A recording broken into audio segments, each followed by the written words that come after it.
Hi, I'm Andrew Gordon, attorney and CPA, and over the last 10 years, I've helped hundreds of crypto investors save money on their taxes.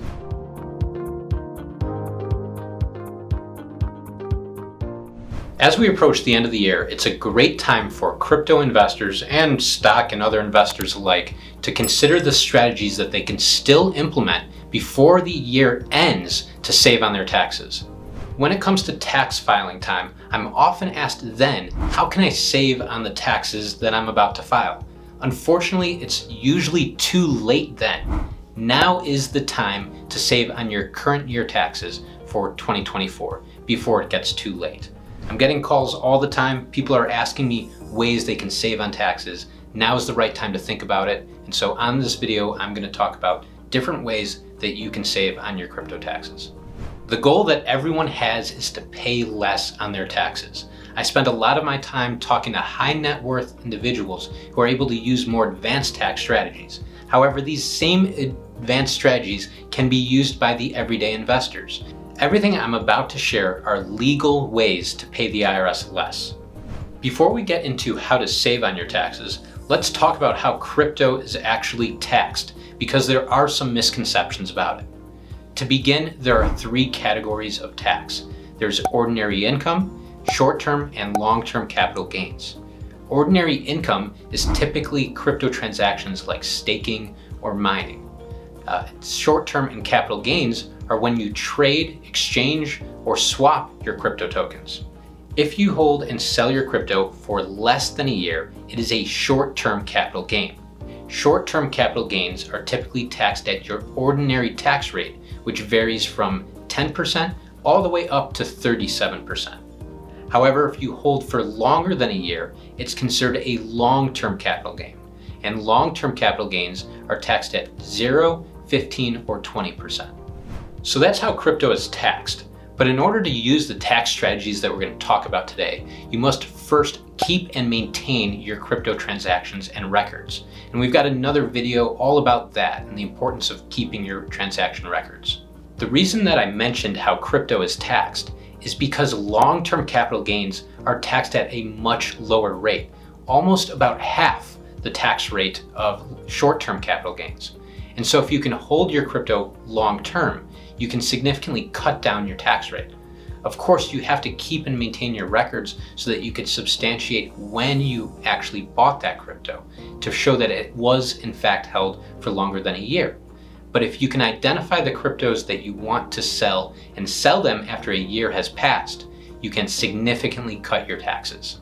This is the simplest, but often one of the most effective options.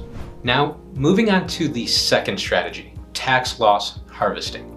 Now, if you've never heard of this term, tax loss harvesting refers to selling crypto or other assets such as stocks when it's at a loss, at an unrealized loss, in order to realize that loss and use it to offset other capital gains. So say you bought Bitcoin at $60,000, but today it's at $50,000. That means that you have an unrealized loss of $10,000. But in order to benefit from that loss, you have to actually sell or exchange the Bitcoin. Just by holding it and saying that you have a loss, you can't actually use it. But by selling it, you can now use that loss to offset other capital gains from assets such as stocks, but also gains from crypto.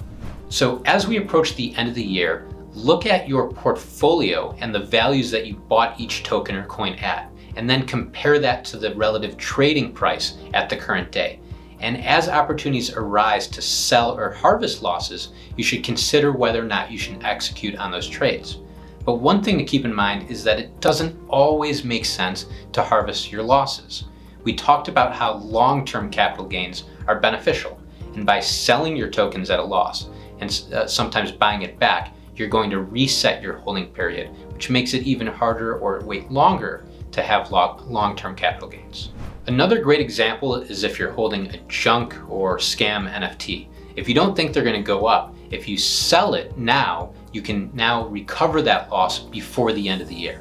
But remember, if the year ends, it's too late. So those are two of the simplest but most effective strategies that I see our clients use all the time. But there are also some additional strategies that you could use before the end of the year. These include borrowing against Bitcoin or other crypto, or even donating to a 501c3 charity. Other strategies also include contributing to a retirement account. If you're a business owner, you might want to consider incurring expenses before the end of the year. So if you've been putting off a software or other type of expense, now could be the time to buy it.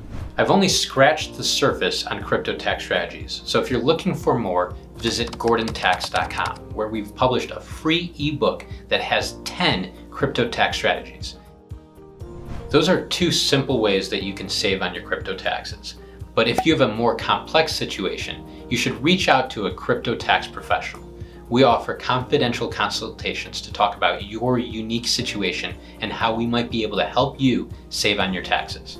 If you found these tips helpful, please share it with a fellow crypto investor and also give it a like below.